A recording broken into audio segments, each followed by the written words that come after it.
Good morning everyone, welcome to my channel one step to success. कैसे हैं आप सभी? और आप लोगों के लिए फिर से एक बेहतरीन क्लास हम लेकर आ चुके हैं। और जी आपका है इंडियन पॉलिटी से आपके क्वेश्चंस हम लेकर आ चुके हैं रेलवेज की। तो रेलवेज की यहाँ पर एग्जाम्स की प्रिपरेशंस आपकी कराए जा रहे हैं डेली। अलग अलग सब्जेक्ट्स पर आपको प्रैक्टिस सेट प्रोवाइड कराया जा रहा है, तो बिल्कुल आप लोग पढ़िए, कॉपरेट कीजिए। चलो देखिए, आज का जो आपका सब्जेक्ट है वो है इंडियन पॉलिटी के क्वेश्चंस हम यहाँ पे लेकर आए हैं। तो स्टार्ट करते हैं सेशन। और पहला क्वेश्चन है आपका, निम्न में से केंद्र सरकार द्वारा लगाया जाने वाला कर क्या है? ऑप्शंस है सीमा शुल्क, निगम कर, आयकर, ये सभी। तो केंद्र सरकार के द्वारा लगाया जाने वाला कर क्या है? केंद्र सरकार द्वारा लगाया जाने वाला कर या वाले कर, आंसर करेंगे।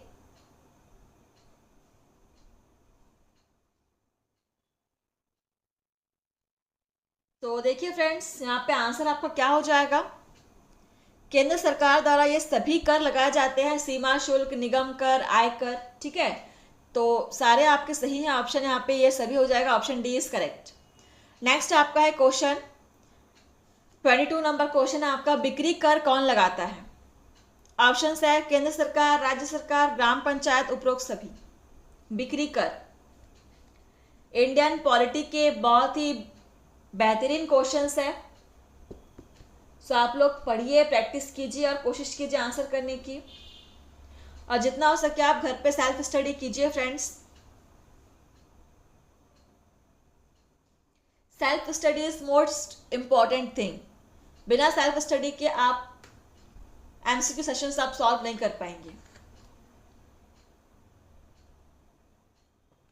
चलिए इसका आंसर देखिए, बिक्री कर कौन लगाता है? क्वेश्चन नंबर 22 क्या होगा इसका आंसर? बिक्री कर आपका लगाता है राज्य सरकार। Option B is correct. Next question number 23, निम्न में से अप्रत्यक्ष कर है? अप्रत्यक्ष कर ऑप्शंस है उत्पादन शुल्क, सीमा शुल्क, तट कर, ये सभी। यदि आप क्लास में पहली बार जुड़ रहे हैं हमारे साथ, पहली बार आप सेशन अटेंड कर रहे हैं, तो क्लास को सब्सक्राइब कर लीजिएगा और जो बेल आइकन है उसको आप प्रेस कर दीजिएगा। इससे आपको डेली क्लास टाइम पर नोटिफिकेशन आपको मिलते रहेंगे। और क्लास का टाइमिंग सुबह 9 बजे सभी को पता है, जिनको नहीं पता है वो आज जान लीजिए। निम्न में से अप्रत्यक्ष कर है? क्या होगा इनमें से अप्रत्यक्ष कर? अगर आपने सुना होगा अप्रत्यक्ष कर के बारे में तो आंसर करेंगे।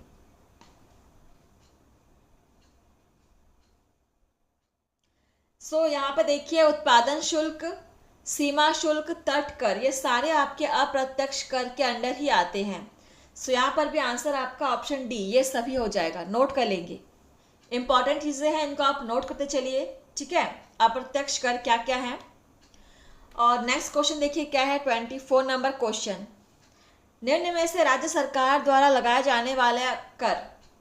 ऑप्शंस है भू राजस्व कर, मनोरंजन कर, पथ कर, ये सभी।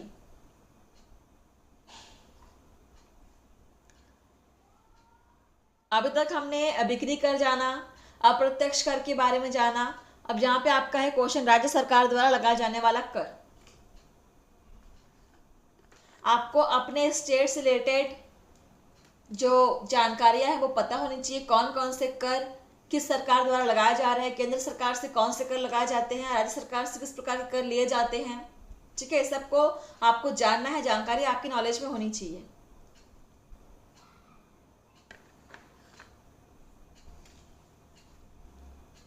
देखिए इसका आंसर, राज्य सरकार के द्वारा लगाया जाने वाला कर, यहां पर भी आपका ऑप्शन डी हो जाएगा। भू राजस्व कर, मनोरंजन कर और पथ कर, ये सभी आपके राज्य सरकार के द्वारा ही लगाए जाते हैं। तो यहां पर भी आपका ये सभी ऑप्शन डी करेक्ट हो जाएगा। ठीक है, इसको भी आप नोट कर लीजिएगा, इंपॉर्टेंट है, जानने लायक बात है। और अगला आपका क्वेश्चन है, देखिए क्या है क्वेश्चन नंबर 25, वैट। वैट किस प्रकार का कर है? VAT। और अगर किसी को पता है इसका फुल फॉर्म, VAT का फुल फॉर्म किसी को पता है तो मुझे कमेंट करके बताएंगे। क्योंकि एग्जाम में फुल फॉर्म करके भी आपको क्वेश्चन दे सकता है कि इसका फुल फॉर्म क्या है। सो यहाँ पे ऑप्शन है आपके अप्रत्यक्ष, प्रत्यक्ष एवं भी दोनों, उपरोक्त में से कोई नहीं। तो वैट किस प्रकार का कर है?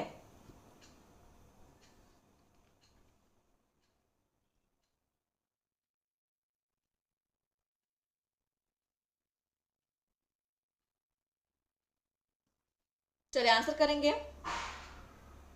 वैट किस प्रकार का कर है? तो वैट आपका एक प्रकार का अप्रत्यक्ष कर है। अप्रत्यक्ष कर, ऑप्शन फर्स्ट इज करेक्ट। चलिए अगला क्वेश्चन भी आपका वैट से रिलेटेड ही है, देखते हैं क्या है।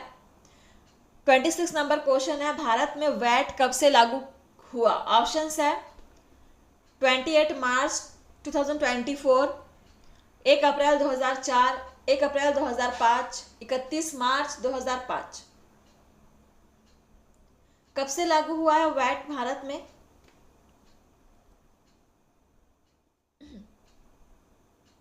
इंपॉर्टेंट है क्वेश्चंस, इंडियन पॉलिटी के क्वेश्चंस है आपके रेलवे रिक्रूटमेंट की तैयारी के लिए। चलिए देखिए इसका आंसर। भारत में वैट आपका 1 अप्रैल 2005 से लागू हुआ था, option C is correct.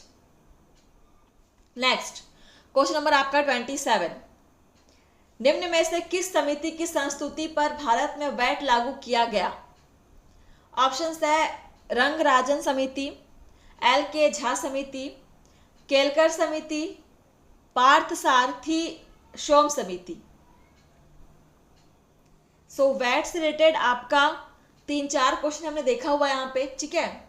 So 3-4 questions बन रहे हैं केवल वैट से ही कि वैट किस प्रकार का कर है, अप्रत्यक्ष कर है, कब लागू हुआ, ठीक है। 1 अप्रैल 2005 को लागू हुआ और इसको लागू किसके द्वारा कराया गया, वो इसका आंसर आप यहाँ पे बताएंगे।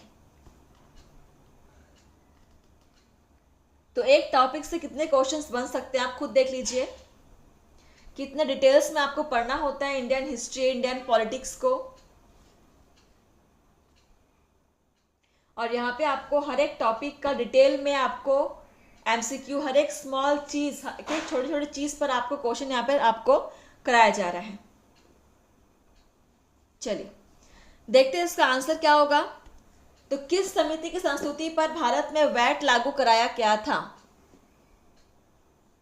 और आंसर हो जाएगा आपका एल के झा समिति। एल के झा समिति की संस्तुति पर ही भारत में वैट लागू किया गया। नेक्स्ट क्वेश्चन है 28 नंबर क्वेश्चन, निम्न में से प्रत्यक्ष कर है। तो प्रत्यक्ष कर कौन सा है? ऑप्शंस देखिए, निगम कर, तट कर, सेवा कर, विज्ञापन कर। तो तट कर को हमने पढ़ा हुआ है कि एक अप्रत्यक्ष कर है, तो ये तो आपका आंसर नहीं होने वाला, या अप्रत्यक्ष कर में आ जाता है। अब आप ऑप्शन 3 में बताइए क्या आपका राइट आंसर हो जाएगा। प्रत्यक्ष कर क्या होगा? क्लास को शेयर करना मत भूलिएगा फ्रेंड्स। सो देखिए यहाँ पे प्रत्यक्ष कर जो है वो आपका निगम कर है, ठीक है। ऑप्शन फर्स्ट निगम कर आपका एक प्रत्यक्ष कर है। नेक्स्ट क्वेश्चन नंबर 29, 12वें वित्त आयोग के अध्यक्ष हैं। ऑप्शंस है AM Khusro, KC Pant, C Rangarajan, NKP Salve.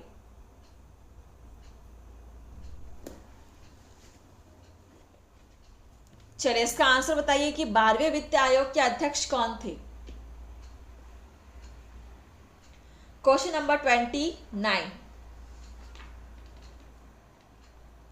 Railways की यहाँ पर आपको प्रिपरेशंस कराई जा रही है। रेलवे NTPC, रेलवे JEE, ठीक है, ग्रुप D, टेक्नीशियन, ALP, हर तरह के पदों की आपको बहुत ही बेहतरीन सेशंस यहाँ पे आपको मिलेंगे। किसी भी सेशन को आप मिस मत कीजिएगा। हर एक क्वेश्चन किसी न किसी एग्जाम में पूछा गया है, और केवल रेलवे ही नहीं, अगर आप किसी भी एग्जाम की तैयारी कर रहे हो और उसमें आपका Indian history, Indian art, culture, polity का आपका सब्जेक्ट है, तो बिल्कुल आप यहाँ प्रैक्टिस कर सकते हैं। देखिए इसका आंसर क्या हो जाएगा। 12वें वित्त आयोग के अध्यक्ष थे C Rangarajan. Option C is correct, C Rangarajan.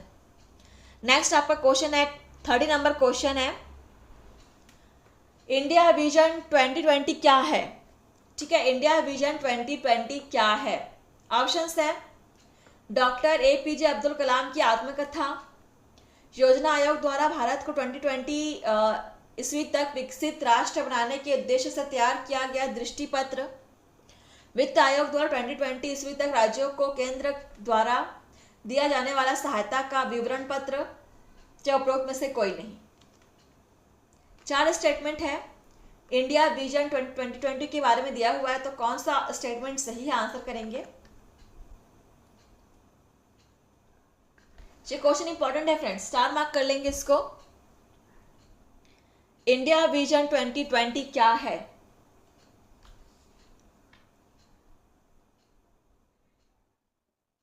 जिनको नहीं पता है वो आज जान लेंगे और नोट कर लेंगे क्वेश्चन को। तो इसका आंसर हो जाएगा, देखिए ऑप्शन बी, योजना आयोग के द्वारा भारत को 2020 तक विकसित राष्ट्र बनाने के उद्देश्य से तैयार किया गया दृष्टि पत्र। Option B is correct. चलिए नेक्स्ट आपका क्वेश्चन है 31 नंबर क्वेश्चन, देखिए योजना आयोग के अनुसार ग्रामीण क्षेत्रों में कितनी कैलोरी पोषण प्राप्त न करने वालों को गरीबी रेखा से नीचे माना जाता है? ऑप्शंस है 2100 कैलोरी, 2400 कैलोरी, 2600 कैलोरी या 2700 कैलोरी। मतलब वे लोग जिनको डेली इतनी कैलोरी ऊर्जा ना मिले या इतनी कैलोरी पोषण प्राप्त ना करे तो उनको हम गरीबी रेखा के नीचे माना जा सकता है।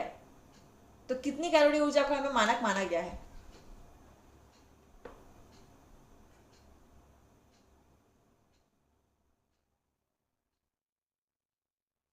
आंसर करेंगे 2400 कैलोरी। ठीक है, तो 2400 कैलोरी ऊर्जा पोषण प्राप्त ना करने वालों को गरीबी रेखा के नीचे माना जाता है। Option B is correct. Next question number आपका 32, योजना आयोग के अनुसार शहरी क्षेत्रों में कितनी कैलोरी पोषण ना प्राप्त करने वालों को गरीबी रेखा से नीचे माना जाता है? इससे पहले हमने देखा था ग्रामीण क्षेत्रों में, अब हम देख रहे हैं शहरी क्षेत्रों में। क्वेश्चन सेम है, बस वहां आपका ग्रामीण क्षेत्र था, यहाँ पे शहरी क्षेत्र है। तो ऑप्शन आपके दिए हुए हैं 2100 कैलोरी, 2400 कैलोरी, 2600 कैलोरी। शहरी क्षेत्रों में ऐसी कोई सीमा नहीं है। आंसर कीजिए 32 नंबर क्वेश्चन।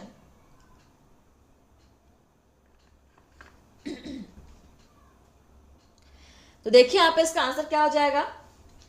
ग्रामीण क्षेत्र में 2400 कैलोरी था, तो शहरी क्षेत्रों में यहाँ पे 2100 कैलोरी ऊर्जा है। ठीक है, तो 2100 कैलोरी पोषण प्राप्त ना करने वालों को गरीबी रेखा के नीचे माना जाता है शहरी क्षेत्रों में। Option first is correct.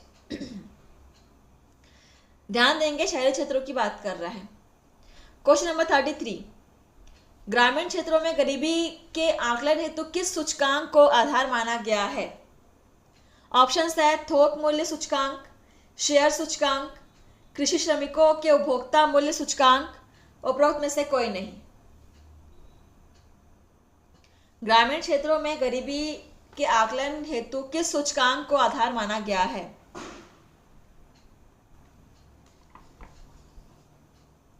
और आपका राइट आंसर हो जाएगा कृषि श्रमिकों के उपभोक्ता मूल्य सूचकांक। Option C is correct. Note कर लेंगे।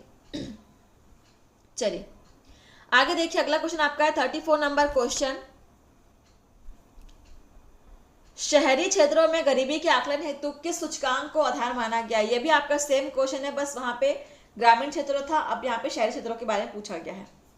तो ऑप्शंस है कृषि श्रमिकों के उपभोक्ता मूल्य सूचकांक, थोक मूल्य सूचकांक, शेयर सूचकांक या औद्योगिक श्रमिकों के उपभोक्ता मूल्य सूचकांक। क्वेश्चन पर ध्यान देंगे, शहरी क्षेत्रों में गरीबी के आकलन हेतु किस सूचकांक को आधार माना गया है? शहरी क्षेत्रों की बात कर रहा है।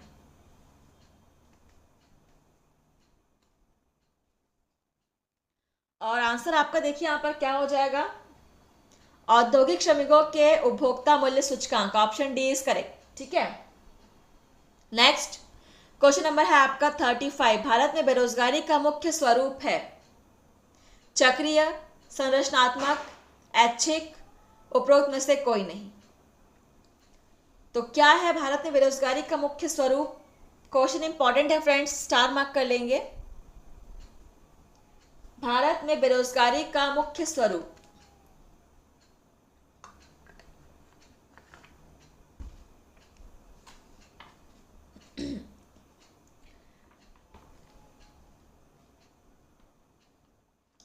और यहां पे आपका राइट आंसर हो जाएगा संरचनात्मक।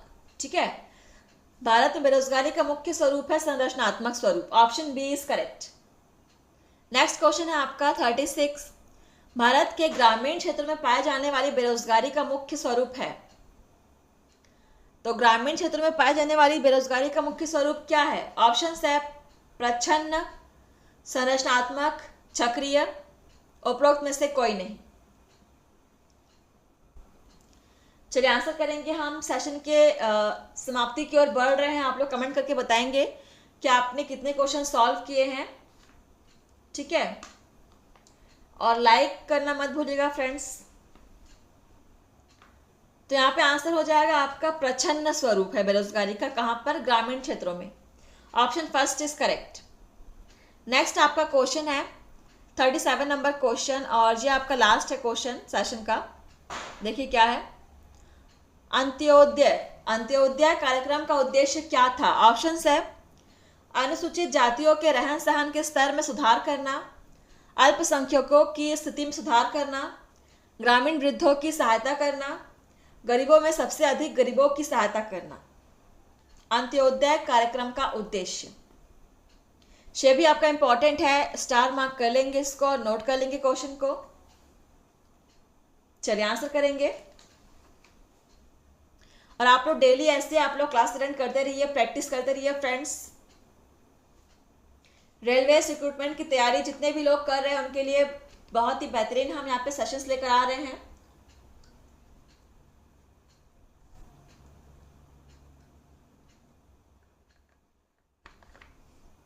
अंत्योदय कार्यक्रम का उद्देश्य, इसका उद्देश्य है गरीबों में सबसे अधिक गरीबों की सहायता करना। ठीक है, ऑप्शन डी इज करेक्ट। तो सेशन आपका यहीं पर समाप्त हुआ। मिलते हैं आपसे नए सेशन में। आज के लिए इतना ही। धन्यवाद फ्रेंड्स। लाइक कमेंट शेयर करना मत भूलिएगा। Thank you.